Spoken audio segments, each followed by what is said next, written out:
Hello, welcome to Devlog 3 on my final major project, Condemned Souls of the Veil.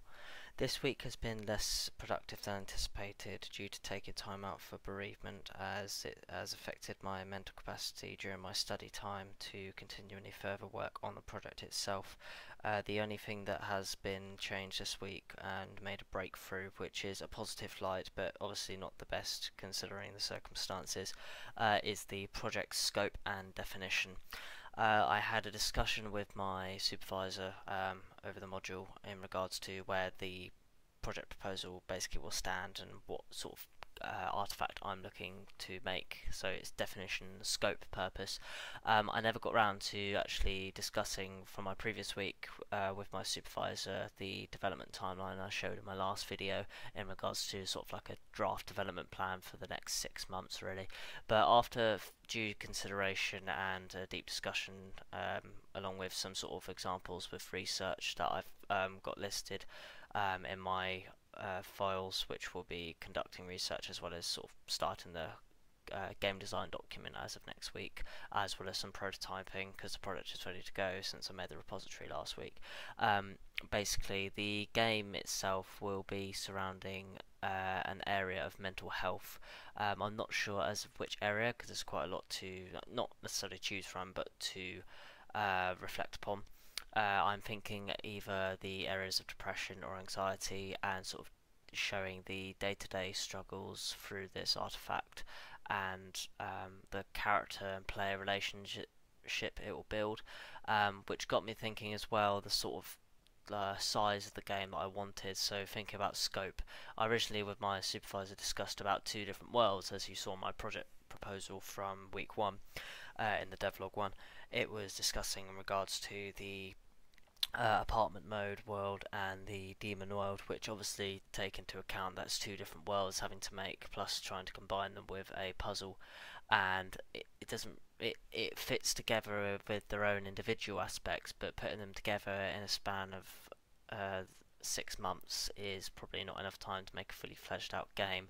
So in that respect, because of what I'm trying to basically make in this project will be emphasizing and elaborating on mental health really, which is why it's going. So it's going to be a psychological user experience, and I'm thinking in regards to where we'll go with this is environmental storytelling, because the apartment mode will be the main mode and the demon world will be less interactive in terms of the fate of the character that you're dealing with, and there might be a twist. I'm not going to give much away because it's not all set in stone still. This is just sort of leading into consideration, but it gives me a sort of a breakdown of what I'm aiming for towards the project proposal, because obviously this is coming to close call soon with the deadline coming up for the 3rd of November, as I keep mentioning every week, not to bore everybody. But this is basically the conceptual design structure from the FOG method for project proposals. This was obviously outlining what we've sort of discussed. So as of the following week, week 4, we sort of meant I'm sort of expected to cover features and functionality, justification for design, so both theoretically and practically. So let's think about the programs to use, tools and technology, assets, skill sets, sort of like a SWOT analysis and expertise list really. But also sort of like the prototype itself, so ideally the proof of concept. And I've come to a decision that I want to make this game a vertical slice, because even though it might be a short playthrough, it will be the ideal experience for the aesthetic that I'm aiming for with the target audience. Just sort of raising awareness about mental health, I believe. Like I said, this is not a full research question, which I'm still currently working on, but at least I know the type of game scope I want to aim for. And looking at a lot of research in terms of the sort of stages of game development with the versions of builds I want to make, it's come to my attention that I want to do a proof of concept by the end of this stage, followed by iterations of a prototype, which will lead to obviously the first playable and additional content, ideally being with design elements and artifacts, which will eventually lead me to a vertical slice. And bearing in mind, testing will be taking place throughout once a playable piece, basically. So that just sort of outlines the general outcome that I expect of the game. So I'm narrowing it down in terms of what I want to do, and I want to add some sort of visual graphic effects. I've been looking recently a lot at PlayStation 1 graphics as well, which tied in well with some research that my supervisor kindly advised me to look into and sort of see the similarities with a lot of horror thriller elements. It's like a retro sort of throwback recently with a lot of game pieces, which also adds that sort of drawn in effect and enables you to be immersed in your experience, even though if it's just 10 minutes long. And I'm thinking that would be ideal for the type of artifact I'd like to make. So in regards to that as well, I sort of tried to do some inspiration this week, just to try and keep my head above water in that respect for concentration with as much time as I could add. And I'm not going to lie, the past few weeks has been a bit tough with regards to allocation of hours, and I wanted to stick a minimum of 20 hours a week, and I've not been meeting that due to circumstances outside of studies.